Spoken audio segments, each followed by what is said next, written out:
Shalom y bienvenidos a Vía Haftaj Israel, una frase hebrea que significa amarás a Israel. Esperamos que se queden con nosotros, ya que nuestro maestro, el Dr. Baruch, nos compartirá una enseñanza expositiva de la Biblia.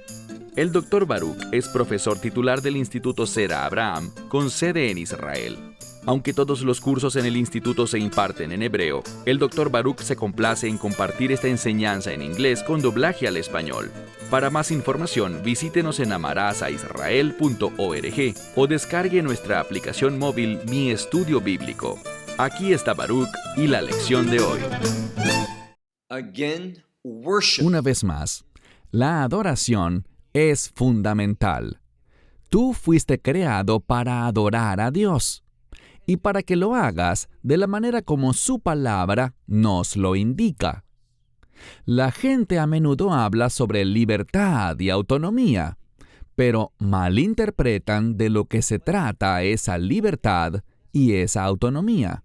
Es una libertad y una autonomía que disfrutamos luego de ser librados de la esclavitud y de la influencia del pecado, para que podamos someternos a Dios y seguir sus instrucciones, de manera que su voluntad se manifieste. Ese proceso genera que seamos atraídos a su presencia, y como fruto de experimentarlo a Él, la adoración, la verdadera adoración, la adoración ungida, la adoración en espíritu y verdad, ocurrirá. Al final de nuestro estudio la semana pasada, hablamos de unos límites, y quiero comenzar allí esta lección. Toma tu Biblia y ve conmigo al capítulo 38 del libro de Éxodo. Libro de Éxodo, capítulo 38. Y quiero que el día de hoy logremos enfatizar de manera firme un asunto. Y ese asunto es la importancia del versículo 20. Leamos juntos el capítulo 38 del libro de Éxodo, a partir del versículo 20. Dice, todas las estacas. Y estas eran como clavos grandes, estacas que eran clavadas en la tierra con el propósito de brindar estabilidad al tabernáculo y al atrio del tabernáculo. Ese límite, esa cerca que lo delimitaba. Así que vemos que había límites y había estabilidad. Una de las cosas que debemos aprender de esto es que solo cuando nos sometemos a los límites, las restricciones, las fronteras que Dios establece, solo entonces experimentaremos estabilidad en nuestra vida y tendremos un entendimiento adecuado, una perspectiva correcta, junto al poder y la fuerza para ponerlo en acción y no ser desviados del camino. Vemos espiritualmente en este mundo que el enemigo constantemente quiere movernos del lugar donde Dios quiere que estemos. Es solo cuando, a través de la adoración, estamos en la ubicación correcta, entonces y solo entonces, estaremos sobre el fundamento correcto, donde Dios nos tomará, y aquí está la clave, y Él nos sostendrá. Siguiendo con la lectura vemos que todas las estacas del tabernáculo, esa es la estructura interna, y del atrio exterior, todas eran de Nehoshet. Me gustaría aclarar algo porque muchas veces no hablo de la manera más clara, y por lo tanto me gustaría aclarar lo que he dicho en lecciones pasadas sobre la palabra Nehoshet. Agradezco a la persona que me envió un video explicando las diferencias entre el cobre, el bronce y el latón. La escritura en cuanto a este tema no es que esté confundida, sino que no es precisa. Lo que trato de transmitir es que en el Tanaj, en la Biblia hebrea, no sabemos exactamente a lo que se refiere la palabra Nehoshet. No estoy diciendo que el cobre, el latón y el bronce sean lo mismo. Estoy diciendo que hay una palabra hebrea, Nehoshet, y esa palabra hebrea Nehoshet puede referirse al cobre, puede referirse al latón o puede referirse al bronce.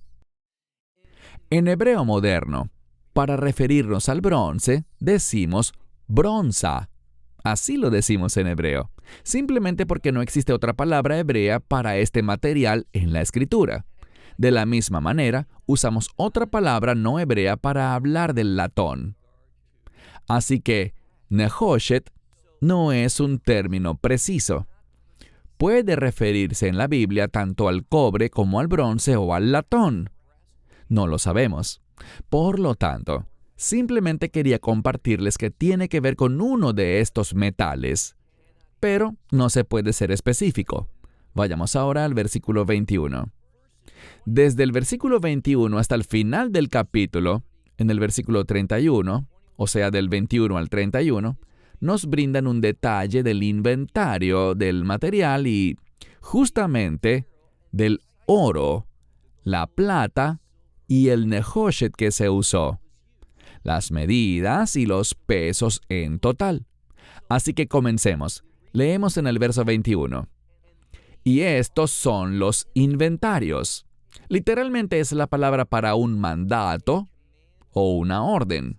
No es la misma palabra que se usa para los mandamientos de Dios, sino que tiene que ver con una orden, un encargo, que Dios ha dado, para que sea seguido con algún propósito específico, algún objetivo.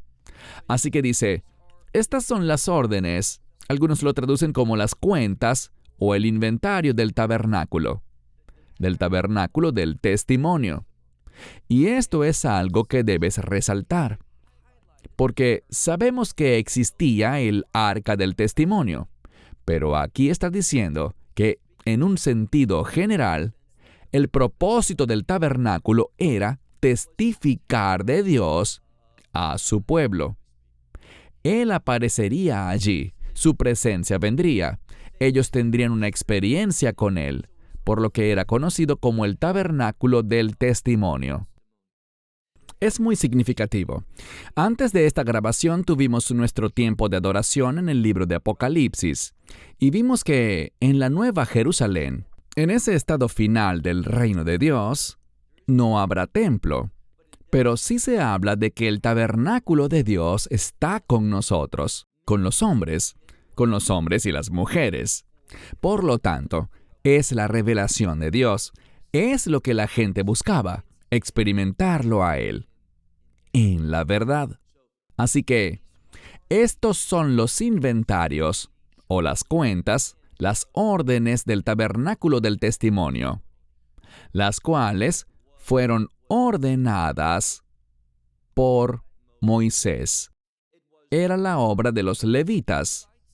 Y en cuanto a los levitas, todos los sacerdotes eran levitas, pero no todos los levitas eran sacerdotes, porque los levitas, como sabemos, son una tribu, una de las 12 tribus, y uno de los líderes dentro de la tribu de Leví, una familia específica y separada dentro de esta tribu, fue Aarón, la casa de Aarón. Y fue de esta familia, de la familia de Aarón, que vendrían los sacerdotes. Así que aquí se usa una descripción más amplia. Dice que era la obra de los levitas, lo que incluiría a los sacerdotes. Dice Beyad y Tamar. Beyad significa en mano, y esto probablemente significa bajo la autoridad de Itamar, quien era hijo de Aarón, el sacerdote, y era probablemente el líder de los sacerdotes en ese momento. Y vemos aquí, en cuanto a la obra, que dice, y Bezaleel, hijo de Uri, hijo de Ur, de la tribu de Judá. Así que de una manera única, Itamar, no Aarón, su padre, sino Itamar, está administrando esto. Ahora, la obra fue hecha, la obra de las ofrendas, con el sumo sacerdote Aarón. Pero por alguna razón específicamente se muestra que su hijo tenía más responsabilidad. Había recibido la tarea de supervisar esta construcción, que fue encomendada por instrucción de Moisés. Pero quien realizó la mayor parte del trabajo fue Bezaleel, hijo de Uri, hijo de Ur de la tribu de Judá. Él hizo todo lo que el Señor le ordenó a Moisés. Esto es bien enfático. Él hizo todo lo que fue ordenado por Moisés de parte del Señor. Verso 23. Y con él menciona a otro individuo, a Joliab, hijo de Ahisamac, de la tribu de Dan. Judá está relacionado con la alabanza. Dan está relacionado con el juicio. Por esto algunos han concluido, y esta es una interpretación, que es a través de la alabanza a Dios que podemos llegar al juicio correcto, a las decisiones correctas, que podemos tener la perspectiva de Dios. La adoración es fundamental para poder administrar las decisiones de Dios. Tenemos a dos hombres, Bezaleel, de la tribu de Judá, y también a Joliab, de la tribu de Dan. Y este hombre, a Joliab, era un artesano, era un diseñador, y era capaz de hacer el bordado. Él usó el tejelet, ese azul especial, el púrpura real o argamán, también el carmesí o escarlata, y esta tela, este lino. Verso 24. Ahora vamos a ver que para gran parte de la obra, como hemos mencionado antes sobre el caporet, que es la tapa o la cubierta del arca, se utilizó oro. El arca era de madera de acacia, pero la cubierta era de oro puro, y la madera de acacia del arca también estaba revestida de oro puro. Dice que todo el oro que fue tomado para la obra, todo ese oro que fue utilizado para la obra, para toda la obra de santidad, o para todo el santuario, aconteció que todo el oro que fue ofrecido, ¿cuánto fue? 29 talentos. Estamos hablando de un total de, debo traducirlo correctamente, 29 talentos con 730 ciclos, según el ciclo oficial del santuario. Así que se usaron 29 talentos, 730 ciclos. Bien, un talento es una gran cantidad.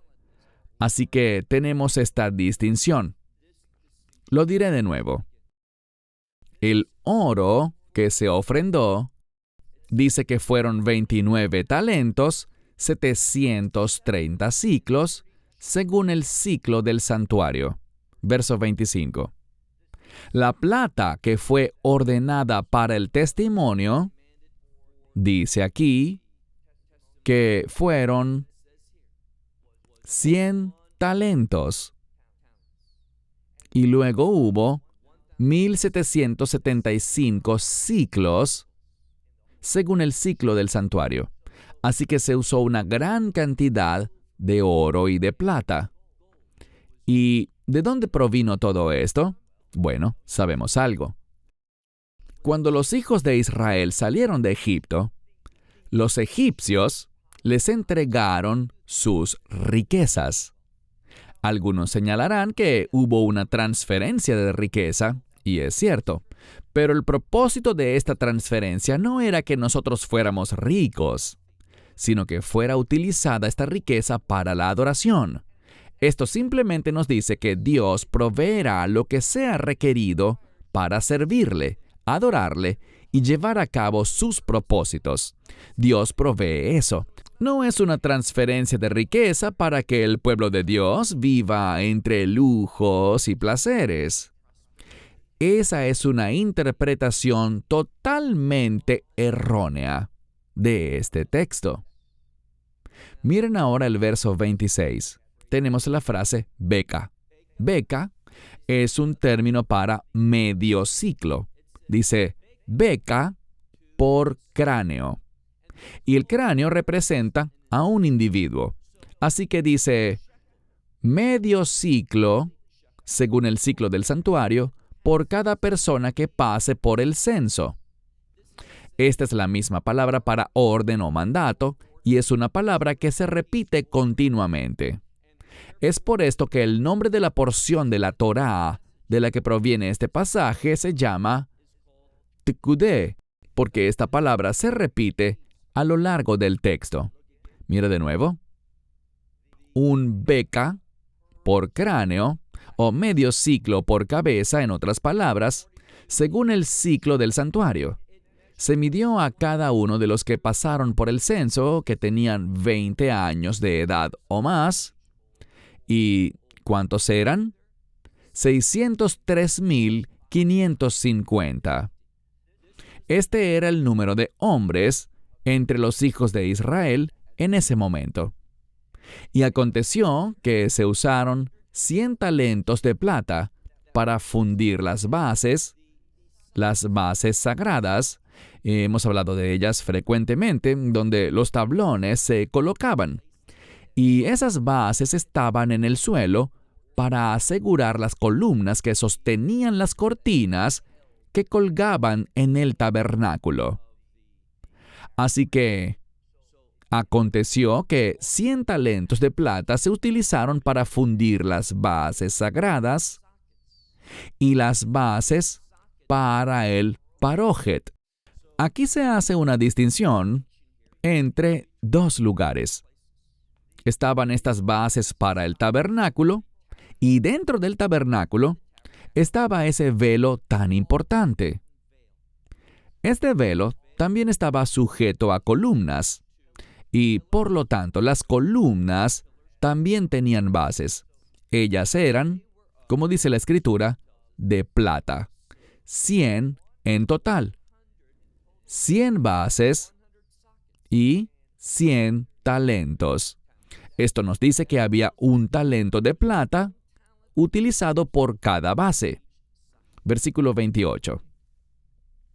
Aquí tenemos 1775. Con eso hizo los ganchos para las columnas, cubrió sus cabezas y su banda y los ciñó. Así que todo esto fue hecho, este número específico, 1775. También leamos el verso 29. Y aquí está el Nehoshet, bien sea bronce, cobre o latón, no lo sabemos. Y la ofrenda de Nehoshet fue de 70 talentos y 2,400 siclos. Versículo 30.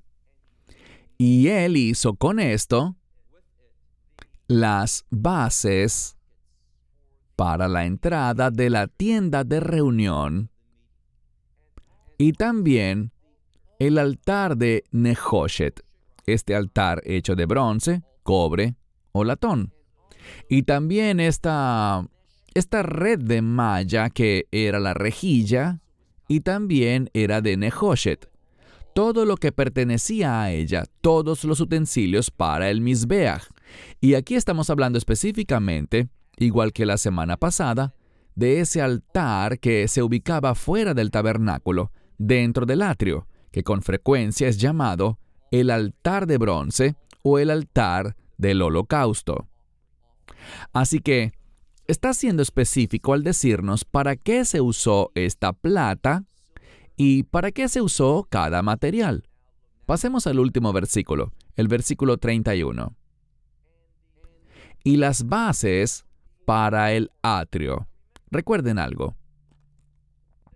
El tabernáculo era una estructura que era como una carpa o una tienda. También vemos que el tabernáculo